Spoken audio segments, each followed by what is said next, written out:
Bismillahirrahmanirrahim. My name is Mr. Aman Allah Khan and today my topic is transpiration. So what is transpiration?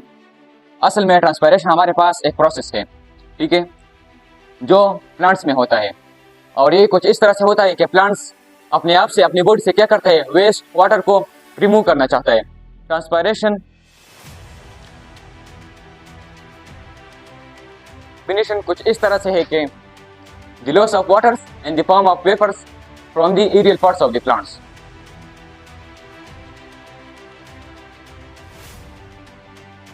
तो हमने तो ये कहा कि ट्रांसपायरेशन हमारे पास किधर होता है, प्लांट्स के अपर साइड से होता है, अपर पार्ट से होता है ट्रांसपायरेशन, लेकिन मेनली ट्रांसपायरेशन हमारे पास कहाँ पर होता है, लीफ की एपिडर्मिस में।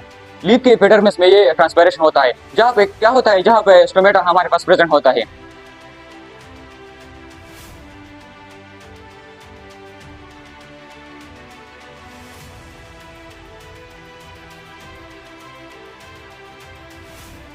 तो ट्रांसपायरेशन का प्रोसेस कुछ इस तरह से है कि हमारे पास ये लीफ का स्ट्रक्चर है, ठीक है, यह हमारे पास जाइलम टिश्यू है जिसमें हमारे पास क्या होता है, वाटर प्रेजेंट होता है, ठीक है। तो ये वाटर कहाँ पर जाता है, ये मेसोफिल सेल में आता है, इसकी तरफ मुंह करता है और इसके वॉल्स के साथ अटैच होता है, ये मेसोफिल सेल के वॉल्स हैं, ठीक है। और फिर टेम्परेचर की वजह से क्या होता है, वो वाटर इवेपोरेट होता है, वाटर वेपर्स में चेंज होता है और इस स्पेसेस में आ जाते हैं।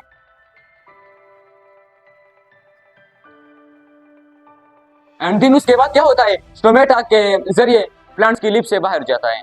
सो स्टोमेटा डे टाइम में ओपन होता है।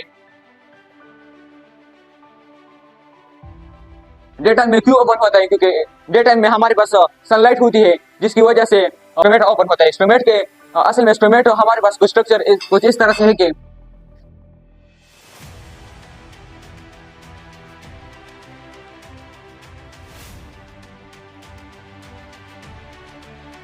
जब हमारे पास गार्ड सेल में वाटर की कंसंट्रेशन ज्यादा होती है, यहाँ पर वाटर की कंसंट्रेशन ज्यादा होती है, तो उस वक्त ये गार्ड सेल जो है ये एक्सपेंड होते हैं और जब ये एक्सपेंड होते हैं तो हमारे पास स्टोमेटा क्या होता है, ये ओपन हो जाता है। और जब नाइट टाइम में क्या होता है, नाइट टाइम में हमारे पास ये जो गार्ड सेल्स है ये क्लोज होते हैं। क्यों क्लोज होते हैं, क्योंकि नाइट टाइम में हमारे पास लाइट नहीं होता, उस वजह से फोटोसिंथेसिस नहीं होता, और जब फोटोसिंथेसिस नहीं होता तो सोल्यूट कंसंट्रेशन कम होगी। क्यों कम होगी, क्योंकि हमारे पास उस वक्त ग्लूकोज की प्रिपरेशन नहीं होगी, ठीक है।